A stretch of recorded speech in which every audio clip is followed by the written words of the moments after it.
ህይወት በጉልበትና በድካም ትሽከረከራለች። ለዘመናት የሰው ልጅ የዕለት ጉርሱን ለማብሰል ከደን መጨፍጨፍ እስከ ጤናን የሚጎዳ ጭስ ድረስ መራራ ዋጋን ከፍሏል። ነገር ግን ከተፈጥሮ ጋር ተጣልተን ሳይሆን ከተፈጥሮ ጋር ተስማምተን ከራሱ ከቆሻሻ ውስጥ ወርቅ የምናወጣበት ጥበብ ቢኖርስ?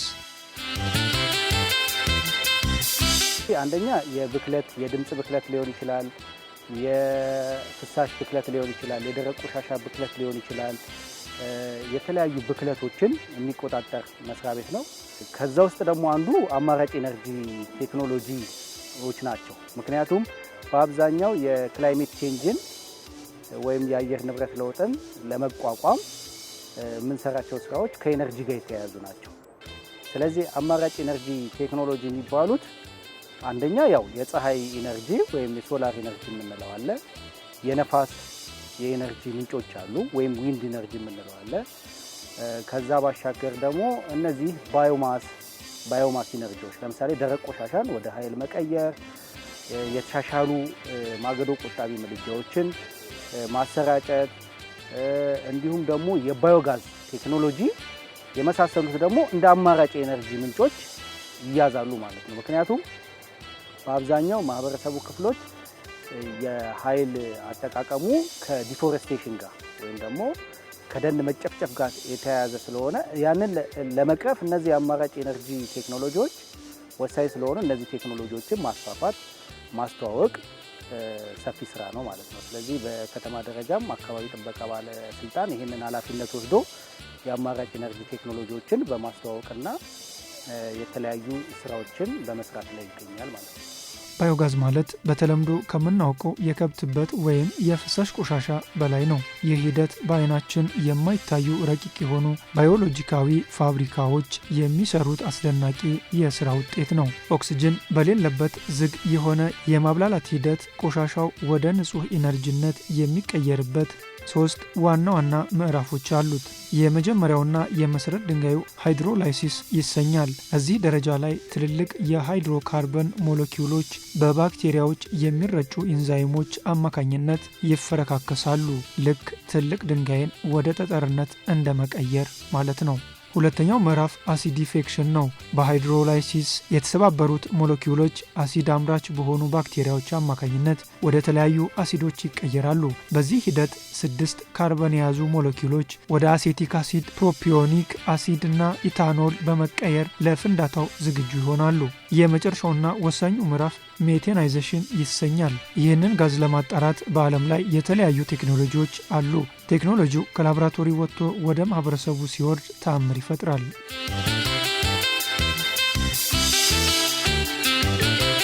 አይነሮቢክ የሆነ ሪአክሽን ይካሄድና በሚብላላበት ድፍን ያለ ስለሆነ ኦክሲጅን የሚገባበት ስላልሆነ እዛ ተብላልቶ ልክ ሜቴኑ እንደሄደ ሜቴኑን ስናቃጥለው ወደ ምንድነው የሚለወጠው? በኬሚስትሪ ላይ ወደ ካርቦን ዳይኦክሳይድ እና ወደ ሃይድሮጅን ምናምን ይለወጣል። ያ ማለት ከ21 እስከ 28% ሜቴን የመበከል አቅሙ ከፍተኛ ነው። እኛ ግን ወደ ምን ለወጥ ነው? ወደ ካርቦን ዳይኦክሳይድ ስለተለወጠ ኢሚሽን የከባቢ አየሩን ይቀንሳል። ሁለተኛ ደግሞ ግቢያችን ውስጥ ያለውን የቆሻሻ የዌስት ማኔጅመንት ሲስተም አስተካከለ። ለምንድን ነው ወደ ባዮጋዝ ቴክኖሎጂ መጠቀም ያለብን ስንል እንደሚታወቀው በሳይንሱ ሜቴን ከፍተኛ የሆነ በካይ ጋዝ ነው። የግሪን ሃውስ ጋዝ ከምንላቸው ካርቦን ሞኖክሳይድ፣ ካርቦን ዳይኦክሳይድ፣ ሜቴን የመሳሰሉት ከፍተኛ የሆነ የበካይ ጋዞች ናቸው። ስለዚህ ከከብቶች ከሚወጣው እበት እየተብላለ ወደ ከባቢ አየር ሜቴን ይለቀቃል። ይሄ ሜቴን ደግሞ ከካርቦን ዳይኦክሳይድ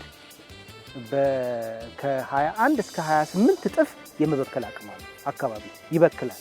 ስለዚህ ይሄ ለምናየው ከፍተኛ ሙቀት ለመምጣት የክላይሜት ቼንጅ የአየር ንብረት ለውጥ ለመምጣት ከፍተኛ አስተዋጽኦ አለው ማለት ነው። ስለዚህ ይሄንን በባዮጋዝ ቴክኖሎጂ ስንጠቀም ምን አይነት ቤኔፊቶችን እናገኛለን ነው? አንደኛ የምናገኘው ነገር ምንድነው? ዝም ብሎ ከባቢ እንትን ላይ ተለቆ ያበት ወይም አዛባ ወይም ሌላውም ዌስት ኦርጋኒክ የሆነ ሊበሰብሱ የሚችሉ ማንኛውንም ኦርጋኒክ የሆኑ ቆሻሻዎችን ተጠቅሞ ለኃይል ማመንጫነት፣ ለማዳበሪያነት እና ለሌሎች ጥቅሞች ማዋል ይቻላል። ይሄ የመጨረሻ ጋዝ ወጥቶለት ባዮሴላር የሚባለው ለተፈጥሮ ማዳበሪያ የሚውል የመጨረሻ ፍሳሽ ነው። ይሄ 3 ሜትር በ3 ሜትር ወደ ታች 6 ሜትር ነው። ከዚህ ተነስቶ ነው በመኪና ወደ ተለያየ አካባቢዎች ለጥቅም የሚውለው እና የነዚህ ስሎፕ በሁለቱም በኩል በአንድ ሳይድ ይሄዳል። ሄዶ የመጨረሻ ማብለያ መግቢያ ጋር እዛ ጋር ተበጥብጦ ወደ ውስጥ ይገባል ማለት ነው። የሁለቱም ስሎፕ በአንድ በዚህ ሳይድ መሆን አለበት። ሁሉም ስሎፖች ወደ ማብለያው ነው አቅጣጫ መሆን ያለበት። ፍሳሹ ወደዛ መሄድ አለበት ማለት ነው። ሽንታቸው በራሱ ይሄዳል። እበቱ በአካፋ ተደርጎ ወደ ጫፍ ድረስ ይሄዳል። አካባቢ ጥበቃ ባለስልጣን አንደኛ ስልጠና ይሰጣሉ። በዚህ ዙሪያ ላይ ምን ያህል እውቀት ዴቨሎፕ እንድታደርግ ያደርጋሉ። በእርግጠኛ ቀድመን ነው የጀመርነው፣ ራሳችን አንብበን ነው። ከዛ በኋላ ግን ተጨባጭ ነገር እንፈልግ ነበርና እነሱም ጋር ስንሄድ የተለያዩ ስልጠናዎች ሪል መሆኑን እነሱም ቴስት ያደረጉትን የሞከሩትን ምናምን አሳይተውናል እና የተለያዩ ችግር ሲያጋጥመን ሰፖርት ያደርጉናል። ከተማ አካባቢ ጥበቃ ላይ ስልጠናውን ከወሰዱ በኋላ ሰርቶ ማሳያውን በማየት በተረጋጋሚ ደግሞ እኛ የምንሰጣቸው ስልጠናዎች አሉ። የአመቱ እቅዳችን ላይ አንዱ የተግባር ስልጠናና የኖርማል የግንዛቤ ስልጠና ነው የምንሰጠው። የተግባር ስልጠናውን ከአካባቢ ጥበቃ ባለስልጣን ጋር ከውሃና ኤነርጂ ሚኒስቴር ጋር በመሆን ባለፈው አመታትም ስንሰጥ ነበረ። የባለፈው አመት ላይ አካባቢ ጥበቃም በተመሳሳይ የተግባር ስልጠናውን ሰጥቷል። እሱን በቀጥታ እዚህ ጋር አምተው ነው አፕላይ ያደረጉት። ስልጠናውን የወሰዱትን የነበረባቸውንም ክፍተት ጭምር የሞላ ነው። ቀድሞ የጀመሩት ላይም የነበረባቸውን ክፍተት የሚሞላ ያልሰለጠኑትና አሁን እየጀመሩ ያሉትን ደግሞ እንደ አዲስ ስልጠናውን በመጠቀም በደንብ የሰሩበትና ውጤታማ የሆኑበት ነው። ይሄን ደግሞ ስናደርግ እኛም እንደ አንድ ተቋም ስልጠና እንሰጣቸዋለን። የሚገጥማቸውን ችግር ደግሞ ባለሙያም እዛ ጋር ሄዶ ችግራቸውን ይፈታል። ተጨማሪም ደግሞ የቴክኒክና የሙያ ድጋፍ ያደርጉላቸዋል ማለት ነው ባለሙያዎቻችን። ይሄ እንደ ሞዴል ማሳያ አካባቢ ጥበቃ ባለስልጣን ውስጥ የተለያዩ አካላቶች ከብት አርቢዎች ሊሆኑ ይችላሉ፣ የተለያዩ ባዮጋዝ ሊገነቡ የሚችሉ አካላቶችን ስልጠና የሚሰጥበት እንደ ሞዴል ማሳያ ነው። ይሄ ማብለያው 10 ኪዩብ የሚባለው ነው። 4 ኪዩብ አለ 6 ኪዩብ። ከዛ ስንቸገር ወደ ጥናት ውስጥ ገባን ያለውን ችግር ለመፍታት ማለት ነው። ብዙ አልተለመደም። 10 ኪዩብ የሚባል ነው የሰራ ነው። ውስጡ ዴሞ የሚባለው ክብ ነገር ነው ያለው ማለት ነው። እዚህ ድረስ ነው ቱቦ የሚሆነው ሙሉ ለሙሉ። ከዛ የተረፈው ዌስቴጅ ደግሞ ወደዚህ ጋር ሌላ መሬቱን ቆፈር ነውና ወደ ታች ጥልቀቱ 3 ሜትር አድርገን ወደ ጎን ደግሞ 7 በ3 አደረግነውና ትልቅ የሴፍቲ ያለ እዚህ ጋር ይልክ ማየት ትችላለህ። በዚህ ጋር ሴፍቲ የተገነባ በድንጋይ የተገነባ በጣም ትልቅ ሴፍቲ ነው። ሴፍቲውን ቦታ እንዳይዝብን ዝም ብሎ አስፋልት ብቻ እንዳይሆን አፈር አለበት ነው እንዳልኩ ፍራሽ አፈሮችን እዚህ ላይ ያደረግነውና እዚህ ላይ የተለያዩ ችግኞችን እየተከለን ቴስት ማድረግ መሞከር ምናምን ጀምረናል ማለት ነው።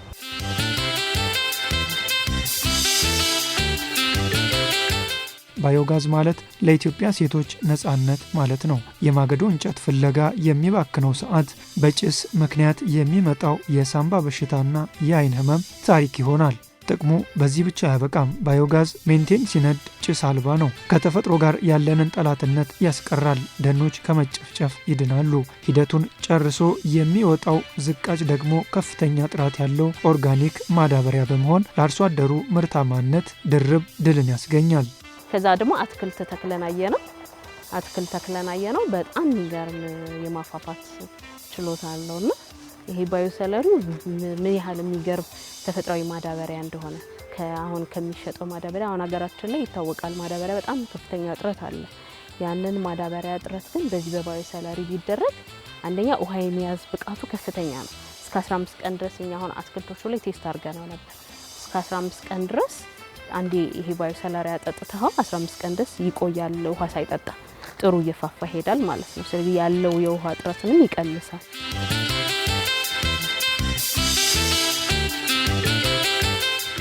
ሌላ አየር ብክለቱ በቃ ስጋት አይሆንብህም። እየበከልን ነው ምናምን ብለካስተን እሱን ሶልቭ አድርገናልና ሌላ ደግሞ ይሄ ባዮሰለሪ ሲወጣ ደግሞ ለብዙ አትክልቶች አድርገናል። እኛ የምንሰጣቸው ጎመን፣ ቆስጣ ምናምን እንድንቻውን እኛ እንገዛ የምንሰጣቸው ባዮሰለሪ ራሳቸው ያመጡልናል።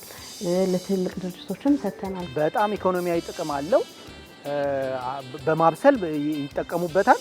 ሁለተኛ ናቹራል ፈርቲላይዘር በማግኘት ሌሎች ቦታዎች ላይ እንደውም እቺ የተፈጥሮ ማዳበሪያውን በተወሰነ እንትን እያደረቁ ምንም እያሉ የመሸጥ እስከ መሸጥ ከነሱም ከመጠቀም አልፎ የመሸጥ ሁኔታ። አሁን ግን ትንሽዬ የግንዛቤው ችግር ምንድነው? ይሄንን አንዳንዶቹ እንደውም ቦታ የለንም እኛ የተለያዩ የጓሮ አትክልቶች ስለሌለን ስለማንጠቀም እንደው ሰው ወስዶ ወይም ደግሞ ሌላ የመንግስት አካላት የሚጠቀም ወስዶ ቢጠቀምልን ብለው ሲሉ አንዳንዴ ያንን ጥቅም ወስዶ እንትን ማለት ላይ አዌርነስ ላይ ችግር አለ።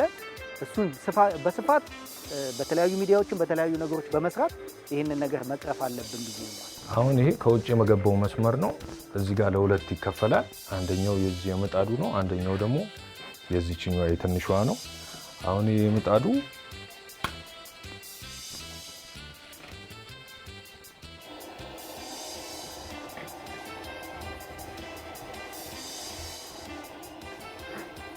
ይሄን ይመስላል የምጣዱ። የዚህኛው የትንሿ ደግሞ ይሄን ይመስላል።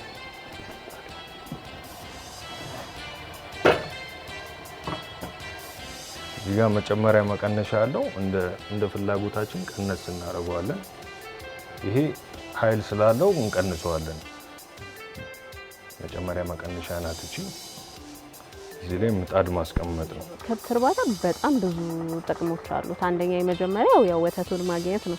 ንጹህ ወተት ማግኘት፣ ለህብረተሰቡ ማዳረስ፣ ለልጆች ለቤተሰብ ጥሩ ነገር ስታቀርብ በጣም ደስ የሚል እርካታ አለው። ሁለተኛው ተፈጥሯዊ ነገር ነው። እንስሳቶቹ ልክ እንደ ልጅ ማለት ናቸውና በጣም ደስ የሚል ነገር አላቸው። ከዛ ባሻገር ደግሞ ምናቸው የሚወድቅ ነገር የለም። አሁን በታቸው ከሽንቱ ጋር ተደባልቆ እንዳልኩ ጋዝ ይሆናል። እኛ አሁን ቤት ውስጥ ቤታችን እዛ ነው ታይዋለህ። በዛ አሁን አረንጓዴ ፒቪሲ አይታይም?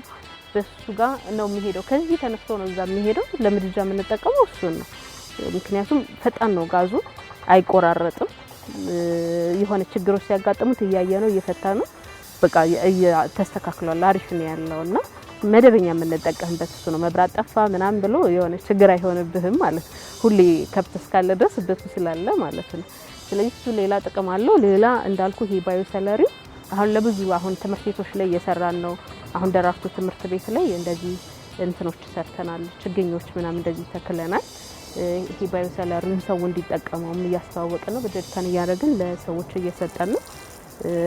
ለማዳበሪያውን ነገር በጣም ትልቅ ነው። እንደውም እርሻ ቢኖረን የተሻለ የመስራት አቅም ይኖረን ነበር በባዮሰለሪው ማለት ነው። ሌሎች ሀገራት ተሞክሮዎች በጣም በከፍተኛ ደረጃ ነው እነሱ የሚጠቀሙት። በግለሰብ ደረጃም ከብት የሚያረቡ አካላቶች የራሳቸው ባዮጋዝ ቴክኖሎጂ አዌርነሱ በጣም ከፍተኛ ስለሆነ አላቸው። ከዛም ባለፈ ደግሞ ከተማዋ ለምሳሌ ዌስቱን በአንድ ላይ ወስዶ ትልልቅ ባዮጋዞችን በመገንባት ኤሌክትሪክ እስከማመንጨት ነው። እንደዚህ በሃውስሆልድ ሌቭል ብቻ ሳይሆን እነሱ በትልልቅ ደረጃም እየሰሩበት ነው ያለው። አሁን ጅምሩ ጥሩ ነው፣ ግን በእኛ ጋር በትልልቅ ባዮጋዝ እና ወደ ኤሌክትሪክ የመለወጥ አካሄዱ ገና እየተለመደ ያለበት ስለሆነ ሌሎች ቻይና፣ ህንድ ምናምን ያላቸው ኤክስፒሪየንስ በባዮጋዝ ቴክኖሎጂ በጣም ከፍተኛ ዌስት ማኔጅመንታቸውንም የሚቆጣጠሩበት የኃይል አማራጫቸውንም የሚጠቀሙበት እንደገና ለተፈጥሮ ማዳበሪያነት ትልቅ የሆነ ሪሶርሳቸውን የሚጠቀሙበት ቴክኖሎጂ ነው ማለት ነው። ከቆሻሻ ወደ ሀብት፣ ከድካም ወደ እፎይታ ባዮጋዝ የከብትበትን የሰው አይነ ምድርና ሌሎች ኦርጋኒክ ተረፈ ምርቶችን በመጠቀም የሚፈጠር የቴክኖሎጂ ስጦታ ነው። በኢትዮጵያም ይህ የኃይል አማራጭ እየሰፋ መምጣቱ ለግብርናው፣ ለጤናውና ለአካባቢ ጥበቃው የማይተካ ሚና እየተጫወተ ነው። አሁን የአየር ንብረት ለውጥ አማራጭ ኢነርጂ ቡድናችን ላይ ከሚሰሩ ስራዎች አንዱ አየር ንብረት ለውጥን መጠበቅና ከብክለት መከላከል ነው። ስለዚህ የጋዝንም የሚቀንስ ዜሮ ጋዝ የሆነ ባዮጋዙን ደግሞ የሚያመርቱ አካላት እንደምታዩት ኢኮኖሚያቸውን በደንብ የሚያሳድግ ነው። በምን ይገለጻል ቢባል ለምሳሌ የመብራት ፍጆታን ይቀንሳል። በዚሁ በባዮጋዙ ሲጠቀሙ በፊት ላይ ይከፍሉ ከነበረው በጣም በብዙ ፐርሰንት የቀነሰ ከ50% በላይ 25% በሚባል ደረጃ ላይ በቀነሰ መልኩ ኢኮኖሚያቸውንም የሚያግዝ። ሁለተኛ ነገር ደግሞ ይሄ ማቴሪያል ለፈርቲሊቲም ያግዛል። ይሄ ደግሞ አሁን የምታውቁት ኮሪደር ልማት ስራ አለ። የመንገድ አካፋዮቻችንን ታያላችሁ። አሁን ያለንበትንም ቦታ እያየን ነውና ለነዚህ ለልማት በደንብ የሚያግዝ ሆነ ነው ያገኘነው። እነዛ ማቴሪያሎች የወጡትን ወደ ልማት ነው የምናውላቸው። ማንኛውም ሊበሰብሱ የሚችሉ ቆሻሻዎች፣ ማንኛውም አይነት ቆሻሻ እንደምታውቁት ከተማችን አዲስ አበባ ከተማ የአፍሪካ መዲና ነች። ስለዚህ ጽዱ መሆን አለባት። ስለዚህ እነዛን ቆሻሻዎች ወደ ባዮጋዝ ቴክኖሎጂ መጠቀም ምንም አይነት ወደ ኋላ የምንለው ጉዳይ ስላልሆነ አተኩሮ መሰራት ያለበት ስለሆነ እነዚህን አሁን በብዛት ወደ ከብቶቹ በታዛባ ጋር እያተኮርኩ ያለሁት ያለው ሪሶርስ ምቹ ስለሆነ ለባዮጋዝ ለመጠቀም ምቹ ስለሆነ ነው እያነሳው ያለሁት እንጂ ሌሎችንም የምግብ ተረፈ ምርቶች ሊሆኑ ይችላሉ። የሽንት ቤት ከኮንዶሚኒየም አካባቢ ያሉ የጋራ መኖሪያ አካባቢ ያሉትን የሽንት ቤት ተረፈ ምርቱን ወደ ባዮጋዝነት ልንጠቀም እንችላለን። ማንኛውም የሙዝ ልጣጭ፣ ብርቱካን ምናምን የመሳሰሉ የተለያዩ ከኪችን የሚወጡ ቆሻሻዎችን ለባዮጋዝነት መጠቀም እንችላለን። በትክክል ቆሻሻን ወደ ኢነርጂ የምንቀይርበት ስራ ነው። ከዛ ባሻገር ደግሞ አብዛኛው ማህበረሰብ ክፍል የሚጠቀመው የኤሌክትሪክ ኃይል ነው። የኤሌክትሪክ ኃይልን በቀየረ መልኩ ባዮጋዝን መጠቀም ስንችል አንደኛ ኢኮኖሚካሊ ትልቅ ለውጥ እናመጣለን፣ ሁለተኛ ተጨማሪ ኢነርጂ ይኖረናል ማለት ነው። ይሄ ደግሞ ለግለሰቡ ኢኮኖሚ ከፍ ያለ ደግሞ ሲል ለከተማውም ለሀገርም ኢኮኖሚ ትልቅ ፋይዳ አለው። ትልቁ ነገር ደግሞ ብክለት እንከላከላለን። በዚህ በባዮጋዝ ኢነርጂ ቴክኖሎጂን ለማስፋፋት በአካባቢ ጥበቃ ባለስልጣን በሰፊው እየተሰራ ነው ያለው። ለምሳሌ ደንብ ቁጥር 180 2017 የወጣው ማንኛውንም የፍሳሽም ሆነ የደረቅ ቆሻሻዎችን ወደ ወንዝ መልቀቅ የማይቻልበት ሁኔታ ላይ ስለሆነ የግድ የባዮጋዝ ቴክኖሎጂን መጠቀም ወሳኝ ነው ለከተማዋ ማለት ነው። ስለዚህ ያንንም አስመልክቶ ስራዎች እየተሰሩ ነው። በመጀመሪያ ደረጃ መረጃ ማሰባሰብ ነው። እንደ ከተማ በአብዛኛው ባዮጋዝን የምንጠቀመው ከብት አርቢዎች አካባቢ ላይ፣ ከብት ያላቸው አካባቢ ላይ እንዲሁም ደግሞ የጋራ መጸዳጃ ቤቶች ላይ ሊሆን ይችላል፣ ሆቴሎች ላይ ሊሆን ይችላል። እነዚህ ላይ አተኩረን ነው እና አሁን እንደ ከተማ ስናስበው ከብት አርቢዎች አሉ ወይ የሚል መንገድ ሊነሳ ይችላል በማህበረሰቡ ዘንድ። በጣም ከሚገርመው ወደ ለሚ ኩራ ክፍለ ከተማ፣ ቦሌ ክፍለ ከተማ፣ የተለያዩ ክፍለ ከተማዎች ቢኬድ ብዙ ከብት አርቢዎች አሉ። አንድ ሰው ከ3 ከ4 እስከ 36 ከብቶች ያሉትና ከ3000 በላይ ይህን ከብት የሚያረቡ አካላቶች አሉ በከተማ ደረጃ። ለምሳሌ ከተማ ግብርና ላይ ከብቶች እንዲረቡ መንግስት እያደራጀ ቦታዎችንም እየሰጠ ከብቶች እንዲረቡ ያደርጋል። ግን ያ የከብቶቹ አዛባና እበቱ ግን ወዴት ነው የሚሄደው? መፍትሄው ምንድን ነው ብለን ስናስብ ይህ ቴክኖሎጂ እንዲስፋፋ ጥረት እየተደረገ ነው። ባይዘው የባዮጋዝ ቴክኖሎጂ ከ20 ዓመት በላይ ኢትዮጵያ ውስጥ የሚወራ ነው። ግን ፕራክቲካሊ ስናየው ግን ወደ ተግባር ስናየው ግን በጣም አነስተኛ የሆነ አተገባበር ያለው ነው። አሁን ግን ትኩረት እየተሰጠውና ወደዚህ መገባት አለበት የሚል የመንግስትም አቋም ስለሆነ እሱን ተንተርሶ ደግሞ አካባቢ ጥበቃ ባለስልጣን ስራዎችን እየሰራ ይገኛል ማለት ነው።